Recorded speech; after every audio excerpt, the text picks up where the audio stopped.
આ પ્રકરણમાં આપણે જુદા જુદા પરમાણુય નમૂનાઓ જોઈ રહ્યા છીએ। એમાં સૌથી પહેલા આપણે થોમ્સનનો પરમાણુ નમૂનો જોયો, પછી રુથરફોર્ડનો પરમાણુ નમૂનો, હવે પછી આપણે બોરના પરમાણુય નમૂનાની વાત કરવાની છે। પણ એ પહેલા આપણે બોરના પરમાણુ નમૂના સુધી કેવી રીતે પહોંચ્યા અને એના માટેની બે જરૂરી બાબતો આપણે ભણ્યા કે વિદ્યુત ચુંબકીય વિકિરણનો દ્વૈત સ્વભાવ, એની કણ પ્રકૃતિ અને તરંગ પ્રકૃતિ, એના વિશે આપણે ચર્ચા કરી। પછી એ દરમિયાન મેં તમને કીધું કે પ્રકાશ જે છે એ કણ જેવી પ્રકૃતિ અને તરંગ જેવી પ્રકૃતિ એમ બંને ધરાવે છે। વિદ્યુત ચુંબકીય વિકિરણ અથવા તો પ્રકાશ જ્યારે ગતિ કરતું હોય છે અથવા તો પ્રસરતું હોય છે ત્યારે તરંગ સ્વરૂપે પ્રસરે છે, પણ જ્યારે તે કોઈ દ્રવ્ય સાથે આંતરક્રિયા કરે છે એટલે દ્રવ્ય સાથે અથડાય છે ત્યારે એ કેવી કણ પ્રકૃતિ ધરાવે છે। એટલે તરંગ સ્વરૂપમાં એનો વર્ણપટ જે મળે છે આપણને એ કેવો મળે છે? સતત મળે છે। જ્યારે કણ સાથે અથડાય છે ત્યારે એનો વર્ણપટ જે આપણને મળે છે એ કેવો મળે છે? રેખીય વર્ણપટ મળે છે। બરાબર। તો વર્ણપટ વિશે મેં તમને સામાન્ય માહિતી આપી। ચોપડીની અંદર પણ વર્ણપટ વિશે માહિતીઓ છે, પણ એ માહિતી તમે ફિઝિક્સમાં વધારે સારી રીતે સમજી શકશો। એટલે મેં અત્યારે એની સામાન્ય સાદી ભાષામાં વાત કરી અને પછી આપણે જે મેઇન ટોપિક છે એની પર સીધા જતા રહીએ છીએ। તો સૌથી સાદામાં સાદો પરમાણુ કયો? તો હાઇડ્રોજન, કે જેમાં એક જ પ્રોટોન અને એક જ ઇલેક્ટ્રોન છે એવો પરમાણુ। તો એના વર્ણપટ વિશે હાઇડ્રોજન જે છે એનો વર્ણપટ કેવો જોવા મળે છે એના વિશે ઘણા બધા વૈજ્ઞાનિકોએ અભ્યાસ કર્યો। તો એના માટે જેમ આપણે વિદ્યુત વિભારનો પ્રયોગ જોતા, કેથોડ નળીવાળો ને બધો પ્રયોગ જોયો, એવી રીતે હાઇડ્રોજન વાયુને ભરી અને એના ઉપર વિદ્યુત વિભાર પસાર કરવામાં આવે ત્યારે શું થાય? તો હાઇડ્રોજન જે છે, માની લો કે હાઇડ્રોજન છે, આ હાઇડ્રોજનની પહેલી કક્ષા n બરાબર 1, એ કક્ષામાં શું ફરતા હોય? ઇલેક્ટ્રોન ફરતા હોય। તો એ આપાત વિકિરણમાંથી ઉર્જા મેળવી અને એ ઇલેક્ટ્રોન ક્રમશઃ ઊંચી ઉર્જા અવસ્થામાં જાય છે। આ n બરાબર 1 છે એને કહેવાય ધરા અવસ્થા, ગ્રાઉન્ડ સ્ટેટ। અને આ બધી જે અવસ્થા મળી n બરાબર 2, 3, 4 કે પછી ઉર્જા મેળવી અને હાઇડ્રોજન ઊંચી ઉર્જા અવસ્થામાં જવાનો છે એને કહેવાય ઉત્તેજિત અવસ્થા। સમજો, એને શું કહેશું? ઉત્તેજિત અવસ્થા। તમને એમ થાય કે એમ હાઇડ્રોજન આમ ફરે છે તો ઉર્જા મેળવીને ઊંચી ઉર્જા અવસ્થામાં કેવી રીતે જાય? તો આપણો સાદો અનુભવ છે, તમે એક પ્રયોગ પણ કરી શકો, અથવા તો તમે કોઈ મેળામાં મોતના કુવામાં મોટરસાયકલ ફરતી જોઈ હશે। એ મોટરસાયકલ વાળો જ્યારે એની સ્પીડ ધીમી હોય ત્યારે આવી રીતે ફરે છે, પછી જો વધારે ઉર્જા આપે અને એના દ્વારા એને વધારે એક્સિલેટર પ્રાપ્ત થાય તો એક્સિલરેશન જો વધશે તો એ હવે અહીંયા નહીં પણ ક્યાં ફરશે? આગળ ફરશે। ખબર પડી? તો જેમ જેમ એની ઉર્જા વધતી જાય છે, જેમ જેમ એની સ્પીડ વધતી જાય છે એમ એ ક્યાં ઉપર ને ઉપર જાય છે। તમે પણ એક આ પ્રકારના ગ્લાસ હોય, થોડુંક આમ શંકુ ટાઈપ, એની અંદર નાની લખોટી નાખીને આમ ધીમે ધીમે ફેરવો, જો તમને ફાવટ આવે તો જેમ જેમ તમે એની સ્પીડ વધારશો એમ એ લખોટી ક્યાં જશે? ઉપર જશે। બરાબર। તો આવી રીતે ઉર્જા વધે તો સ્વાભાવિક છે પહેલા હાઇડ્રોજન નો ઇલેક્ટ્રોન આટલામાં ફરતો હતો, પછી ઉર્જા વધી ગઈ તો જોરથી ફરવા માંડ્યો તો થોડાક મોટી થઈ ગયો, પછી મોટો થઈ ગયો, પછી મોટો થઈ ગયો। તો એવી રીતે એ ક્રમશઃ ક્યાં? ઊંચી ઉત્તેજિત અવસ્થામાં આ ઇલેક્ટ્રોન જાય છે। હવે જ્યારે આ ઊંચી ઉત્તેજિત અવસ્થામાં ઇલેક્ટ્રોન જાય છે તે ઉર્જા મેળવે છે ક્યાંથી? તો એના ઉપર આપણે જે પ્રકાશ આપાત કરીએ છીએ એમાંથી એ ઉર્જા મેળવે છે। એટલે એ શું કરે છે? પ્રકાશની અંદરથી ચોક્કસ રંગોનું શું કરે છે? શોષણ કરે છે। અને બાકીના રંગો જે છે એનું શું થઈ જાય છે? ઉત્સર્જન થઈ જાય છે। જો શોષણના આધારે વર્ણપટ જોવો હોય તો એને શોષણ વર્ણપટ કહેવાય, અને ઉત્સર્જનના આધારે તમારે વર્ણપટનો અભ્યાસ કરવો હોય તો એને કયો? ઉત્સર્જન વર્ણપટ કહેવાય। આપણે જે હાઇડ્રોજનનો રેખીય વર્ણપટ જોઈશું એ વાસ્તવમાં કયો વર્ણપટ છે? ઉત્સર્જન વર્ણપટ છે। આગલા ધોરણોમાં અને એમાં પણ 12મા ધોરણના ફિઝિક્સમાં તમે આ વર્ણપટ વિશે બરાબર પછી અભ્યાસ કરશો। અહીં આપણે ખાલી હાઇડ્રોજનના ઉત્સર્જન વર્ણપટ વિશે માહિતી સીધી મેળવવાની છે। તો આવી રીતે પ્રકાશ આપાત થવાથી ઇલેક્ટ્રોન ઊંચી ઉર્જા અવસ્થામાં જાય છે અને ચોક્કસ તરંગ લંબાઈના પ્રકાશનું ઉત્સર્જન કરે છે. એના ઉપરથી આપણને શું મળે છે? હાઇડ્રોજનનો રેખા વર્ણપટ. અને કયા પ્રકારનો હોય છે? ઉત્સર્જન વર્ણપટ હોય છે. એ ઉત્સર્જન વર્ણપટમાં જે રેખાઓ મળે છે એ રેખાઓમાં ચોક્કસ પેટર્ન જોવા મળે છે અને એ રેખાઓની પેટર્નને પરમાણુની ઇલેક્ટ્રોન રચના સાથે સંબંધ છે. તો એ રેખાઓની પેટર્ન પરથી બોરે હાઇડ્રોજનમાં ઇલેક્ટ્રોન કેવી રીતે ગોઠવાયેલા છે એની પછી ચર્ચા કરી. અને એ જ જુદા જુદા પરમાણુના વર્ણપટ ઉપરથી પછી આધુનિક પરમાણુના નમૂનામાં ખબર પડી કે કેવી રીતે ઇલેક્ટ્રોન જે છે એ પરમાણુની અંદર ગોઠવાયેલા હોવાની સંભાવના છે. તો આવી રીતે હાઇડ્રોજન વર્ણપટ પરથી આપણને શેની માહિતી મળી શકે? તો એમાં ચોક્કસ રેખાની પેટર્ન જોવા મળે છે અને ચોક્કસ રેખાની પેટર્નમાં એનો એ પેટર્નનો કોની સાથે સંબંધ છે? તો પરમાણુમાં જે ઇલેક્ટ્રોનની ગોઠવણી છે કેવી રીતે ગોઠવાયેલા છે એની સાથે એનો સીધો સંબંધ છે. તો હવે વર્ણપટમાં બે વસ્તુ જોવા મળે, જુદી જુદી શ્રેણી જોવા મળે. તમને કદાચ ઘણી વખત ખબર હશે કે મેઘધનુષ પણ ડબલ દેખાય. પહેલા એક શ્રેણીનો અને અમુક વખતે પછી બીજી શ્રેણીનો બે મેઘધનુષ દેખાય. તો અહીંયા કને હાઇડ્રોજન વર્ણપટની પણ જુદી જુદી શ્રેણી દેખાય. જેમ કે કોઈ એક શ્રેણી જેમાં કેટલીક રેખાનો સમૂહ છે, પછી બીજી એક શ્રેણીનો પટ્ટો દેખાય, એમાં કેટલીક રેખાઓ હોય, વળી ત્રીજી એક શ્રેણીનો પટ્ટો દેખાય, એમાં કેટલીક રેખાઓ હોય. તો આવી રીતે જુદા જુદા વૈજ્ઞાનિકોએ જુદી જુદી શ્રેણી શોધી. જુદા જુદા વૈજ્ઞાનિકોએ હાઇડ્રોજન વર્ણપટનો અભ્યાસ કરી અને જુદી જુદી શ્રેણી શોધી અને વૈજ્ઞાનિકના નામ પરથી એ શ્રેણીનું નામ આપવામાં આવ્યું. જેમ કે એક સ્લોગન, એ વૈજ્ઞાનિકનું નામ, એ શ્રેણીનું અને વૈજ્ઞાનિકનું નામ યાદ રાખવા માટે હું અહીંયા એક સ્લોગન લખું છું. લાય બાર પાર્લે બિસ્કિટ નું ફૂડ. એક છોકરો રોજ રોટલી ને રોટલા ને એવું ખાઈ ખાઈને કંટાળ્યો હતો, એટલે એની બાને એમ કહે છે કે લાય બા પાર્લે બિસ્કિટ નું ફૂડ, આજે તો મને પાર્લે બિસ્કિટ ખાવા છે. તો લાય બા પાર્લે બિસ્કિટ નું ફૂડ. તો પહેલી જે શ્રેણી જોઈ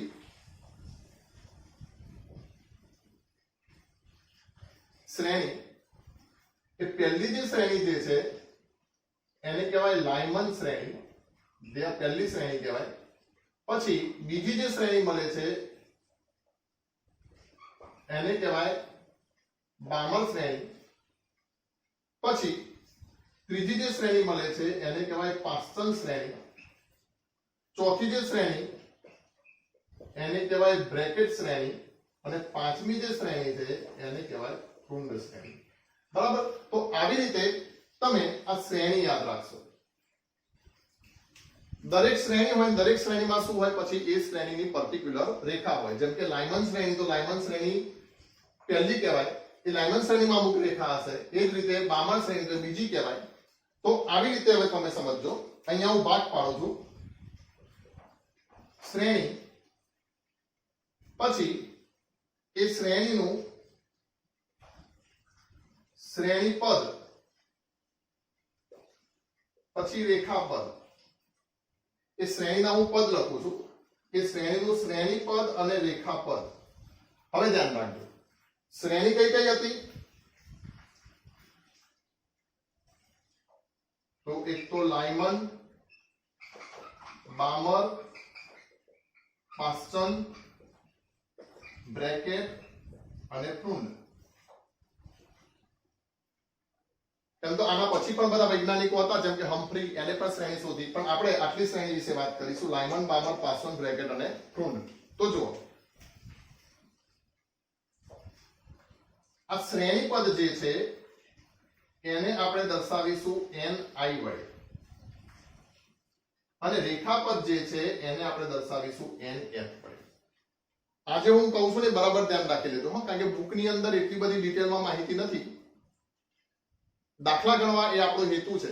તમને નીટ અને JEE ની એક્ઝામમાં મોટે ભાગે આના ઉપરથી દાખલાઓ આવશે, એટલે દાખલા સોલ્વ કરવા એ આપણો ખાસ હેતુ છે. અને દાખલા સોલ્વ કરવા મારે જે તમને સૂત્ર આપવાના છે, અને સૂત્ર તમારા મગજમાં ચોક્કસ સ્પષ્ટ થાય એવા સૂત્રો આપવાના છે. એટલા માટે તમારે ખાસ યાદ રાખજો, શ્રેણી પદ NI કહેશું અને રેખાપદ જે છે એને શું કહેશું? NF કહેશું. તો સમજો, હવે અહીંયા કને હું આ n બરાબર 1 અહીંયા કને પછી આપણે અહીંયા કને મૂકતા જઈએ છે અહીંયા કને હવે સમજો મેં વર્ણપટનો ખાલી આ ભાગ બતાવ્યો છે જેમ કે મેં કીધું કે અહીંયા કને પહેલા આ કેન્દ્ર પછી પહેલી કક્ષામાં ઇલેક્ટ્રોન જાય બીજી કક્ષામાં ઇલેક્ટ્રોન જાય ત્રીજીમાં જાય ચોથીમાં જાય બરાબર તો એવી રીતે એ જે કક્ષાઓ જે છે એ હું અહીંયા લીટીથી બતાવું છું જેમ કે પહેલા ઇલેક્ટ્રોન ક્યાં છે n બરાબર 1 ઉપર છે હવે n બરાબર 1 જે છે આ જે n બરાબર 1 જે છે આ n બરાબર 1 ને આપણે શું કહેશું લાઇમન શ્રેણી मतलब इलेक्ट्रॉन અત્યારે ક્યાં છે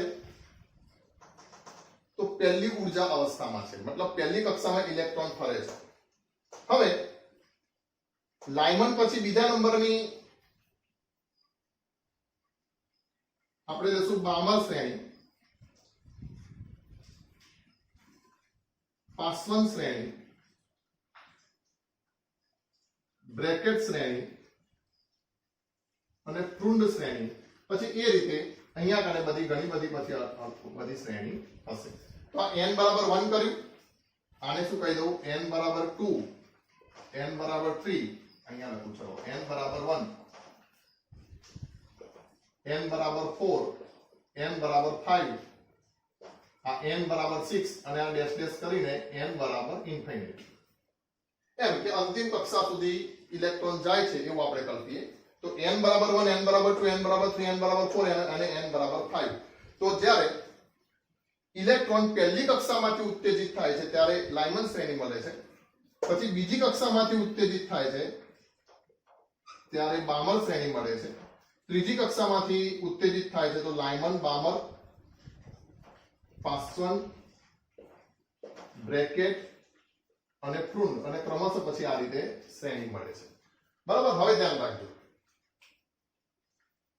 લાઇમન શ્રેણી જે છે એનું શ્રેણીપદ કયું છે તો એનું શ્રેણીપદ કયું છે 1 છે બરાબર હવે મેં રેખા કેટલે સુધી અહીંયા કેટલે સુધી દોરી n બરાબર 6 સુધી દોરી માની લો કે આ કક્ષાઓ છે પહેલી કક્ષા બીજી કક્ષા ત્રીજી કક્ષા ચોથી કક્ષા પાંચમી કક્ષા અથવા તો તમે જે સીડી ચડો એના પગથિયા છે પહેલું પગથિયું બીજું ત્રીજું ચોથું પાંચમું છઠ્ઠું હવે 6 પગથિયાની સીડી હોય તો તમે પહેલા પગથિયેથી કયા પગથિયે કૂદકો મારી શકો તો પહેલેથી બીજા પગથિયે કૂદકો મારી શકો બીજેથી ત્રીજા પહેલેથી બીજા પહેલેથી ત્રીજા પહેલેથી ચોથા પહેલેથી પાંચમા એ રીતે મારી શકો ને તો શ્રેણીપદ 1 હોય તો રેખાપદ ક્યાંથી ચાલુ થાય 2 3 4 એવી રીતે જે છે એ રેખાપદ શરૂ થશે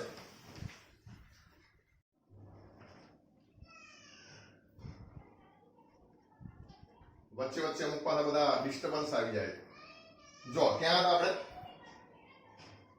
તો આ પહેલી એના રેખાપદ કેટલા હોઈ શકે તો 2 3 4 5 શ્રેણીપદનો મતલબ છે કે પહેલા ઇલેક્ટ્રોન જ્યાં હતો અને રેખાપદનો મતલબ છે કે ત્યાંથી એ કઈ કઈ કક્ષામાં જઈ શકે છે તો સ્વાભાવિક છે પહેલા પગથિયાથી કૂદકો મારીને ક્યાં જવાય તો બીજે જવાય ત્રીજે જવાય ચોથે જવાય તો આ ક્યાંથી ચાલુ થશે 2 3 4 5 થી ચાલુ થશે એમ હવે તમે જાતે કહેશો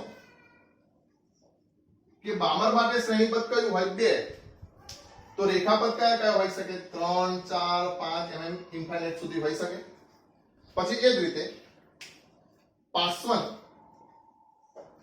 બ્રેકેટ અને પ્રુન્ડ તો આના માટે 3 4 અને 5 તો સ્વાભાવિક છે રેખાપદ કયા કયા હોય તો 4 હોય 5 હોય 6 હોય ડેશ ડેશ ડેશ પછી અહીંયા 5 6 એનાથી આગળ પછી અહીંયા 6 7 એનાથી આગળ તો એ રીતે રેખાપદ હોય બરાબર અને આ દરેક શ્રેણી વર્ણપટના જુદા જુદા વિસ્તારમાં જોવા મળે છે આ દરેક શ્રેણી ધ્યાન રાખજો વર્ણપટના જુદા જુદા વિસ્તારમાં જોવા મળે છે હવે વર્ણપટનો વિસ્તાર ખબર છે ને દ્રશ્ય વર્ણપટ કયો તો જાની વાલી પીનારા જાંબલીથી આગળ પાળ જાંબલી અને રાતાથી આગળ પાળ રક્ત તો તમારે આવું ખાસ યાદ રાખવાનું છે કે લાઇમન શ્રેણી જે છે એ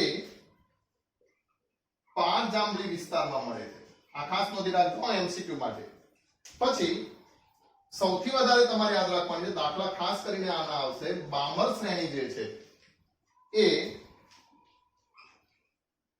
દ્રશ્ય વિસ્તારમાં મળે છે અને એ સિવાયની અન્ય શ્રેણી કે છે, અન્ય શ્રેણી એટલે કઈ કઈ? પાસવન, બ્રેકેટ અને ફ્રુન્ડ એ પાર રક્ત વિસ્તારમાં મળે છે. પાર રક્ત એટલે કે ઇન્ફ્રારેડ, એને આપણે શું કહીએ છીએ? આઈઆર. પાર જાંબલી એને આપણે શું કહીએ છીએ? યુવી, અલ્ટ્રા વાયોલેટ એવું કહીએ છીએ ને. તો આ વિસ્તારની અંદર શ્રેણી મળશે. ફરીથી યાદ રાખી લો, પાર જાંબલીમાં કઈ શ્રેણી મળે છે? તો લાયમન. દ્રશ્ય વિસ્તારમાં કઈ શ્રેણી મળે છે? તો બામર. પાસવન, બ્રેકેટ અને ફ્રુન્ડ શ્રેણી જે છે એ પાર રક્ત મતલબ ઇન્ફ્રારેડ વિસ્તારમાં મળે છે. મતલબ આ શ્રેણીમાં જે પણ રેખા હશે એની તરંગ લંબાઈ 800 નેનોમીટર કરતા કેવી હશે? વધારે હશે.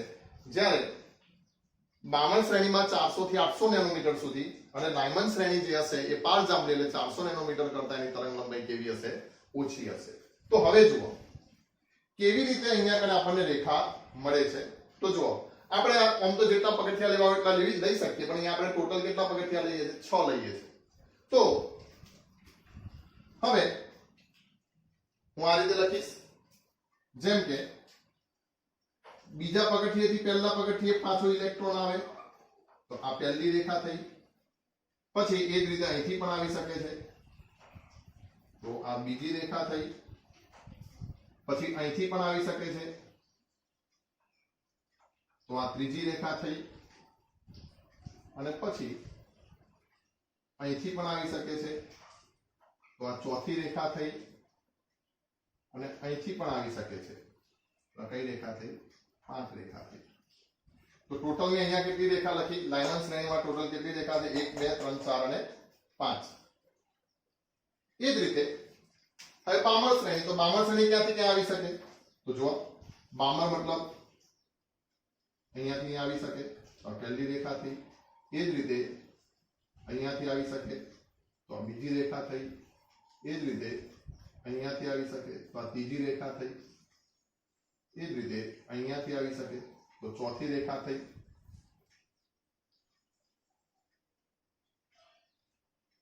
1 2 3 4 આને જવા દઈએ કારણ કે આપણે આને જ જતા આને ઇન્ફાઇનાઇટ વાળો પટ્ટો મૂક્યો છે એટલે હંમેશા એક એક રેખા કેવી થતી જશે? ઓછી થતી જશે. એટલે આની કેટલી રેખા મળી? મને 4 રેખા મળી.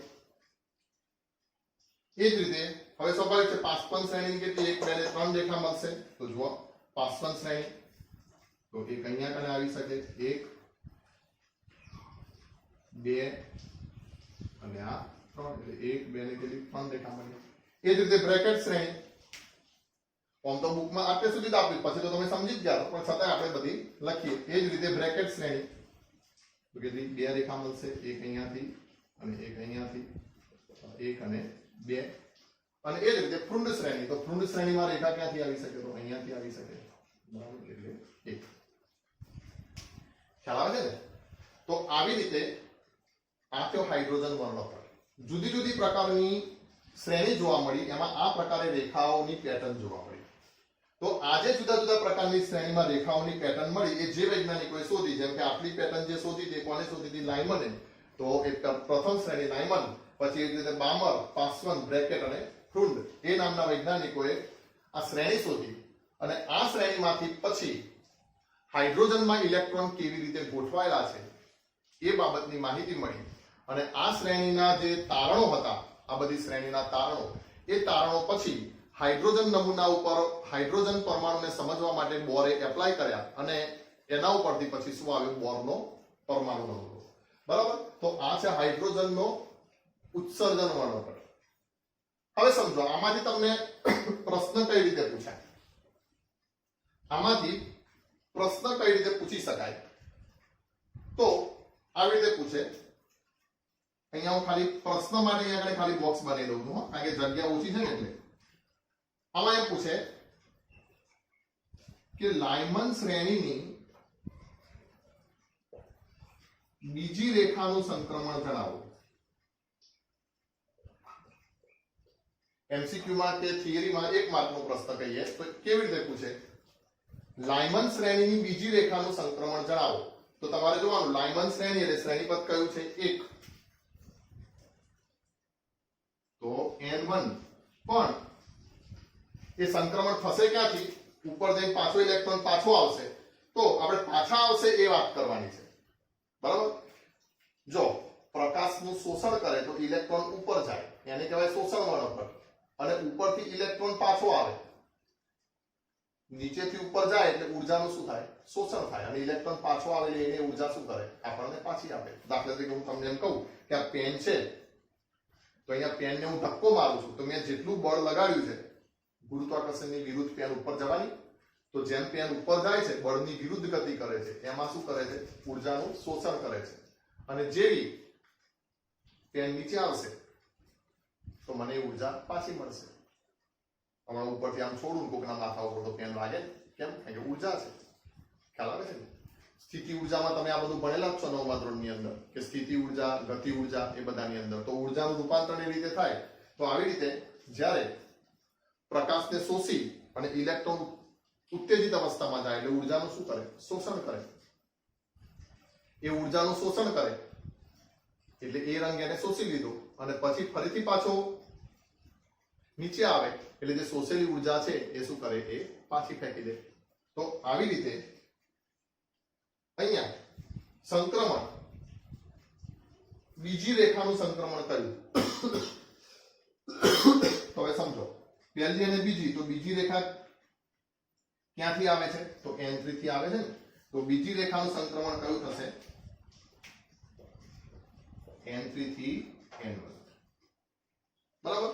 પણ આની જગ્યાએ લાઇનમનની જગ્યાએ મને એમ કીધું હોય કે બામણ શ્રેણીની બીજી રેખાનું સંક્રમણ કર્યું, તો તમે કઈ રીતે શોધો? તો બામણ શ્રેણી માટે શ્રેણીપદ કેટલું છે? 2 છે. અને બામણ શ્રેણીની બીજી રેખા ક્યાં જાય છે? જોજો, કઈ જાય છે? ક્યાં જાય છે? N4. તો N4 થી N2. તો આવી રીતે ક્યાંથી ક્યાં રેખાનું સંક્રમણ થાય છે એ રીતે તમને શું થાય? પ્રશ્નો પૂછી શકે. એક વાત. બીજી વાત હવે સમજો, આપણે અહીંથી જોઈએ છે, આપણે કઈ આકૃતિ તો દોરવાના નથી એક માર્કના પ્રશ્નમાં, તો તમે ડાયરેક્ટ કેવી રીતે જવાબ આપી શકો? તો જો સમજો, બામણ શ્રેણીની બીજી રેખાનું સંક્રમણ. તો શ્રેણી તો બામણ છે એટલે નંબર 2 આવી જાય, એ તો તમને ખબર પડી જાય. તો આ નંબર 2 થયા. હવે એમ કહે છે કે બીજી રેખા, તો 2 માં કેટલા ઉમેરી દેવાના? 2. તો 4. એમ પૂછે કે બામણ શ્રેણીની ત્રીજી રેખાનું સંક્રમણ. તો સ્વાભાવિક છે, શ્રેણી બામણ છે તો 2 થયા. તો ત્રીજી રેખા એટલે કયા આવશે? તો 2 માં 3 ઉમેરો તો 5. તો સંક્રમણ ક્યાંથી થશે? N5 થી N2. સ્વાભાવિક છે, તમે બીજા પગથિયે ઊભા છો અને એમ કહું કે પહેલા પગથિયેથી પાછા આવો છો તો પહેલી રેખા, બીજા પગથિયેથી પાછા આવો છો તો બીજી રેખા, ત્રીજા પગથિયેથી પાછા આવો છો તો ત્રીજી રેખા.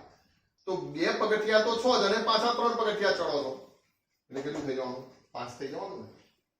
ચલો હવે જવાબ આપજો. હો,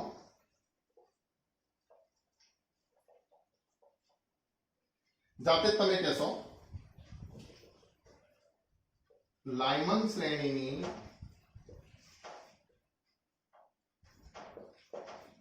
ચોથી રેખાનું સંક્રમણ. લાઇમન શ્રેણીની ચોથી રેખાનું સંક્રમણ. તો હવે શ્રેણી લાઇમન છે એટલે n બરાબર 1 અને રેખા કઈ છે? ચોથી. તો પહેલા પગથિયે તો તમે ઊભા છો, પાછા 4 પગથિયા ચડો તો કયા પગથિયે પહોંચો? 5મા પગથિયે પહોંચો. શું થાય? N5. તો લાઇમન શ્રેણીની ચોથી રેખાનું સંક્રમણ N5 થી N1. હવે તમને એમ પૂછે પાર્શ્વન શ્રેણીની બીજી રેખાનું સંક્રમણ. ફરીથી પાર્શ્વન શ્રેણીની બીજી રેખાનું સંક્રમણ. તો પાર્શ્વન શ્રેણી કોને કહેવાય? તો N3. અને રેખા કઈ કીધી? બીજી. તો 3 માં કેટલા ઉમેરો? 2 ઉમેરો તો N5. તો કેટલું થઈ ગયું? N5 થી N3. બરાબર. આ રીતે સંક્રમણ હોય છે. આ વર્ણપટના આધારે સ્વાધ્યાયમાં 1-2 પ્રશ્નો છે. એકાદ પ્રશ્ન છે મારા ખ્યાલથી. બીજું, બોરના નમૂનાના દાખલા ગણશો ત્યારે તો આનો ઉપયોગ આવશે જ કે કેવી રીતે સંક્રમણ થાય છે તમારે સમજવાનું છે. તો અમુક હવે પ્રશ્નો આપણે જોઈએ.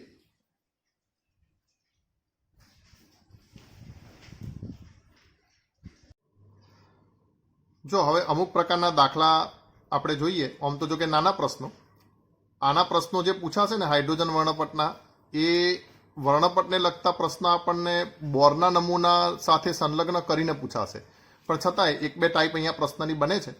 તો પહેલી ટાઈપ તો આપણે જોઈ, જેમ કે લાઇમન શ્રેણીની ત્રીજી રેખાનું સંક્રમણ જણાવો. તો શ્રેણી કઈ છે? લાઇમન. એટલે શું કરી નાખ્યું? N1. અને રેખા કઈ ત્રીજી, તો તમે પહેલા પગથિયે ઊભા છો અને હવે ત્રીજી એટલે 3 પગથિયા ચડવાના છે, તો કેટલા થઈ ગયા? n પરથી n1 થાય. એ જ રીતે હવે તમે જવાબ આપજો. બામર શ્રેણીની પહેલી રેખાનું સંક્રમણ જણાવો.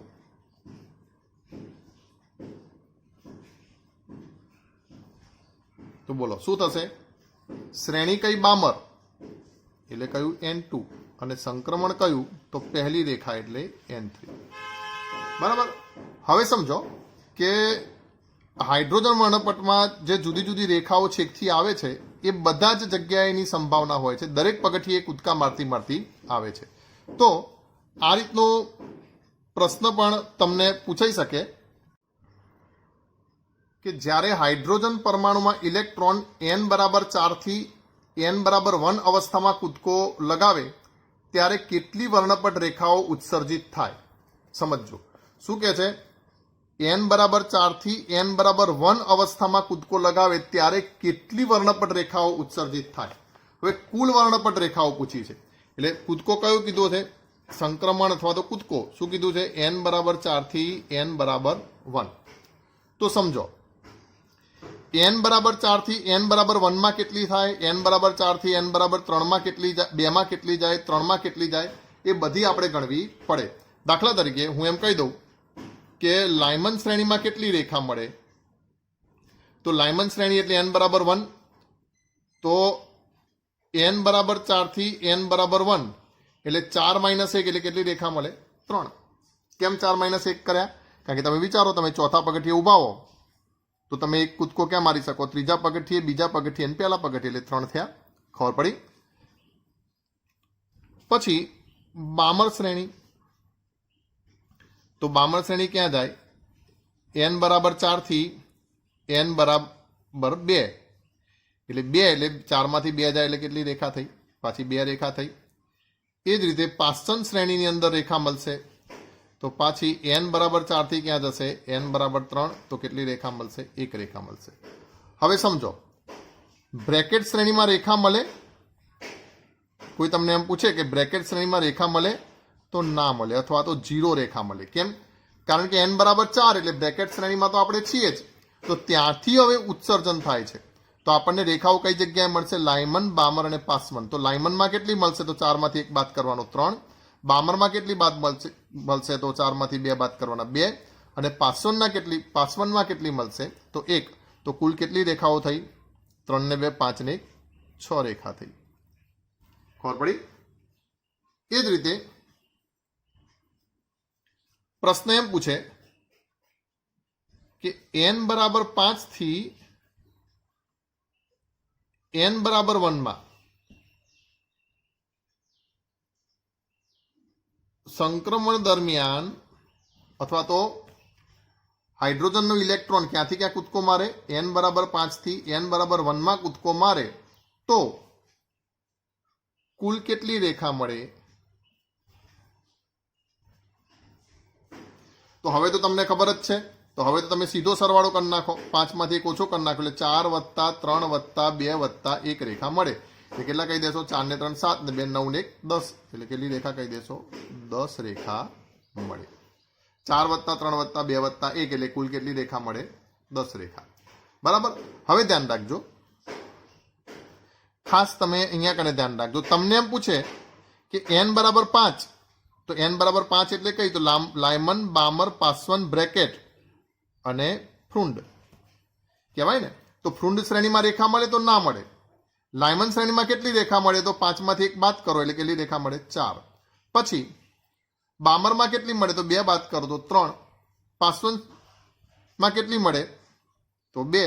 એ તો અહીંયા આવી જ ગઈ. અને બ્રેકેટમાં કેટલી મળે? 1. પણ ક્યાં ફ્રુન્ડ શ્રેણીમાં રેખા મળે નહીં. એમ તમારે નીટ માટે આટલું યાદ રાખવાનું છે. લાયમન, બામર, પાસન, બ્રેકેટ, ફ્રુન્ડ અને હમ્ફ્રી. બરાબર. એક વધારાનું ખાલી નીટ માટે યાદ રાખી લેજો. કયું? લાયમન, બામર, પાસવન, બ્રેકેટ, ફ્રુન્ડ અને હમ્ફ્રી. બીજું, આનું તમારે સીધું સૂત્ર જોઈતું હોય તો પણ સૂત્ર આપેલું છે. તમારે એની કિંમત મૂકી અને એ સૂત્રમાં કિંમત મૂકી અને તમે પણ એ ગણી શકો છો. તો હું તમને સૂત્ર લખી આપું. આમ તો જગ્યાએ ડાયરેક્ટ જ ગણવાથી સરળ પડશે. રેખાઓની કુલ સંખ્યા બરાબર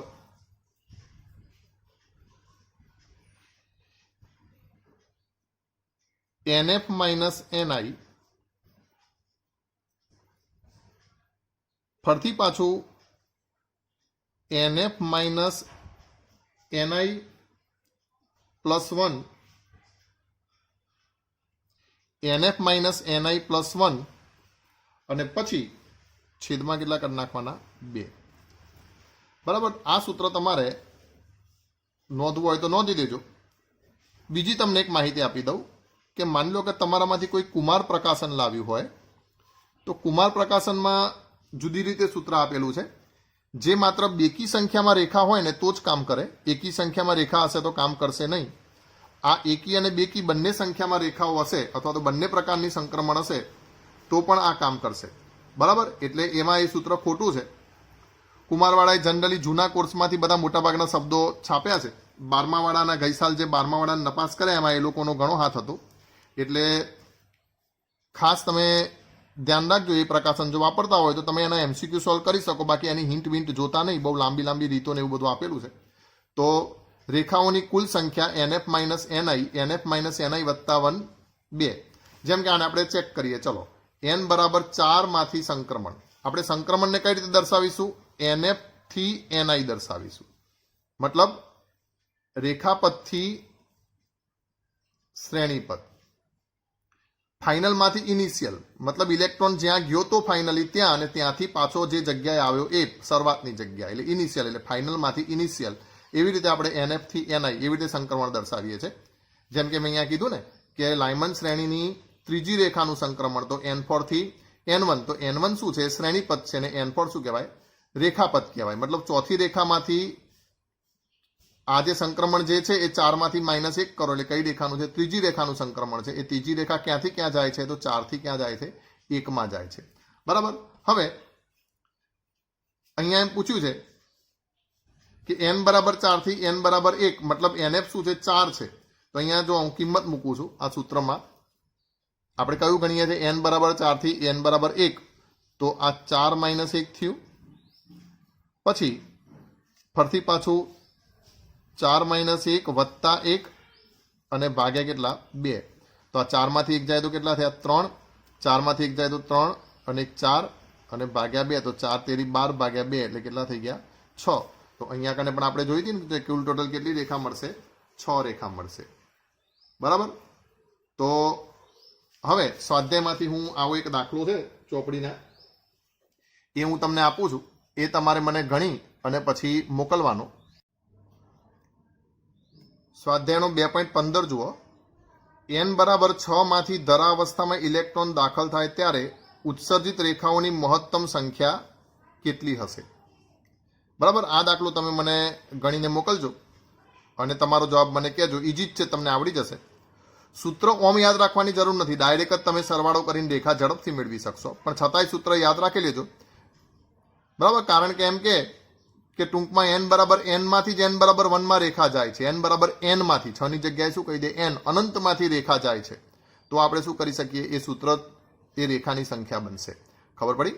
તો આજે આપણે હાઇડ્રોજન વર્ણપટ જોયું. નેક્સ્ટ લેક્ચરમાં હવે આ હાઇડ્રોજન વર્ણપટનો ઉપયોગ કરી બોરે કેવી રીતે પોતાનો હાઇડ્રોજન પરમાણુનો નમૂનો આપ્યો એના વિશે આપણે ચર્ચા કરીશું. ચાલો મળીએ ત્યારે.